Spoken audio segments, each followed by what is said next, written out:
Sekarang Abang Jam nak share cosmetic condition yang ada pada jam MB3 yang ini. Ini band panjang dia, boleh nampak warna hijau dengan bintik-bintik yang cukup lawa. Dekat bahagian belakang warna hijau yang lebih cerah, sama kondisi dengan band pendek, warna hijau berserta dengan bintik-bintik yang lawa, dan di bahagian belakang warna hijau lebih cerah.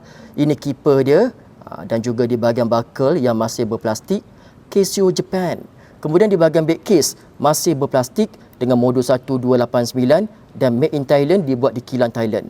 Boleh nampak juga dekat bahagian bezel yang cukup menawan ni, boleh tengok satu-satu dia punya side button adjust, side button mode, side button split reset dan juga side button start stop. Ini adalah G button untuk keluarkan lampu. Boleh tengok dekat bahagian dalam dia, bahagian display dia. Ini adalah triple I.